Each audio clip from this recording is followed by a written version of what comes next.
പുതിയൊരു വീഡിയോ എപ്പിസോഡിലേക്ക് എല്ലാ മാന്യ പ്രേക്ഷകർക്കും സ്വാഗതം. ഇനി ഞാൻ നിങ്ങളുമായി പങ്കുവെക്കുന്ന ഡെയിലി അപ്ഡേറ്റ്സിലെ ആദ്യത്തെ അപ്ഡേറ്റ് കെവിൻ ഓവൻസിനെ സംബന്ധിച്ചാണ്.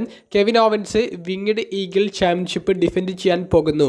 വിങ്ഡ് ഈഗിൾ ചാമ്പ്യൻഷിപ്പാണ് ട്രൂ WWE ചാമ്പ്യൻഷിപ്പ് എന്ന് പറഞ്ഞുകൊണ്ട് ഈ ടൈറ്റിൽ ഇനി താനാണ് കൈവശപ്പെടുത്തിയിട്ടുള്ളത്, താനാണ് ചാമ്പ്യൻ എന്നുള്ളത് കെവിൻ ഓവൻസ് ഇപ്പോൾ വെളിപ്പെടുത്തിയിരിക്കുന്നു. അതിൻ്റെ ഒരു അപ്ഡേറ്റ് ആണ്. ഈ ഞായറാഴ്ച കഴിഞ്ഞ സാറ്റർഡേ നൈറ്റ് മെയിൻ ഇവൻ്റ് എന്ന TV സ്പെഷ്യൽ എപ്പിസോഡിൻ്റെ മെയിൻ ഇവൻറ്റിൽ മത്സരശേഷം പരാജയപ്പെട്ട ആ ഒരു വിഷമത്തിൽ, ആ ഒരു ദേഷ്യത്തിൽ കോഡി റോഡ്സ് എന്ന അൺഡിസ്പ്യൂട്ടഡ് WWE ചാമ്പ്യനെ പൈൽ ഡ്രൈവർ എന്ന ബാൻ ചെയ്ത മൂവ് ഉപയോഗിച്ചുകൊണ്ട് ആക്രമിച്ച കെവിൻ ഓവൻസ് പിന്നീട് ട്രിപ്പിൾ എച്ചുമായിട്ടുള്ള ഒരു ഉന്തും തള്ളും ഒക്കെ ഉണ്ടാക്കി ആ ഒരു വിഷയം കൂടുതൽ വഷളാക്കുന്നതാണ് നമുക്ക് കാണാൻ സാധിച്ചത്.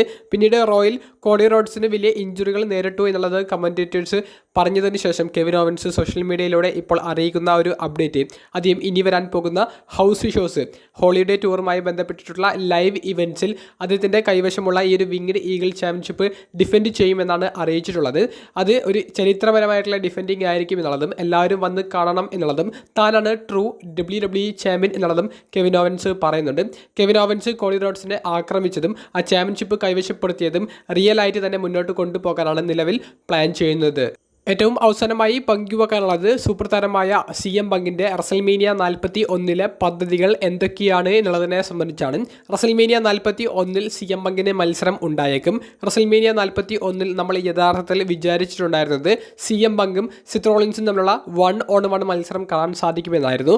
പക്ഷേ നെറ്റ്ഫ്ലിക്സിലേക്ക് പ്രീമിയർ ചെയ്യപ്പെടുന്ന ആദ്യ എപ്പിസോഡിൽ തന്നെ CM പങ്ക് വേഴ്സസ് സിത്ത് റോളിൻസ് തമ്മിലുള്ള മത്സരം കൺഫേം ആയതുകൊണ്ട് തന്നെ ഇനിയൊരു മത്സരം വന്നാലും ഈ ഒരു ഡ്രീം മാച്ചിനുള്ള ആ ഒരു ആദ്യമായി വരുന്ന ഒരു മത്സരത്തിൻ്റെ ഒരു പ്രസക്തി മത്സരത്തിന് കിട്ടില്ല.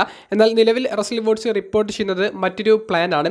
CM പങ്കിനെ ഒരു ചാമ്പ്യൻഷിപ്പ് മത്സരത്തിൽ, അതും വേൾഡ് ടൈറ്റിൽ മത്സരത്തിൽ ഉൾപ്പെടുത്തിക്കൊണ്ടുള്ള ഒരു പദ്ധതിയാണ് റസൽമേനിയ 41 ഇപ്പോൾ അണിയറയിൽ ഒരുക്കിക്കൊണ്ടിരിക്കുന്നത് എന്നാണ് അറിയാൻ സാധിക്കുന്നത്.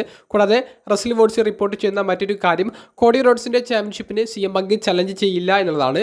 അതിനർത്ഥം ഗിന്ദറിൻ്റെ കൈവശമുള്ള വേൾഡ് ഹെവി വെയ്റ്റ് ചാമ്പ്യൻഷിപ്പിനായിരിക്കും CM പങ്ക് ചലഞ്ച് ചെയ്യുക എന്നുള്ളതാണ്. ഗിന്ദറിന് എതിരെയോ അല്ലെങ്കിൽ ആ ഒരു സമയത്ത് വേൾഡ് ചാമ്പ്യൻ ആയിട്ടിരിക്കുന്ന റസ്ലറിന് എതിരെയോ CM പങ്ക് ചലഞ്ച് പ്രഖ്യാപിക്കുമെന്നും മത്സരം റസൽമേനിയ 41 വേൾഡ് ചാമ്പ്യനും CM പങ്കും തമ്മിലുള്ള ചാമ്പ്യൻഷിപ്പ് മത്സരമായിട്ടായിരിക്കും നടക്കാൻ പോകുന്നത് എന്ന് നമുക്ക് അറിയാൻ സാധിക്കുന്നുണ്ട്. അപ്പോൾ റോയൽ റംബിളിൽ CM പങ്കിൻ്റെ വിജയ സാധ്യത ഇവിടെ വർദ്ധിക്കുന്നു. വിജയിച്ചതിന് ശേഷം വേൾഡ് ഹെവി വെയ്റ്റ് ചാമ്പ്യനെ CM പങ്ക് ചലഞ്ച് ചെയ്യാനുള്ള സാധ്യതകൾ വർദ്ധിച്ചിരിക്കുന്നു. അപ്പോൾ CM പങ്കിൻ്റെ റസൽമേനിയ 41 ഈ ഒരു പദ്ധതി കേട്ടതിന് ശേഷം നിങ്ങൾക്ക് എന്ത് തോന്നുന്നു? അതൊന്ന് കമൻറ്റ് ബോക്സിൽ രേഖപ്പെടുത്തുക. അപ്പോൾ അടുത്തൊരു വീഡിയോയുമായി കാണുന്നത് വരെ ബൈ.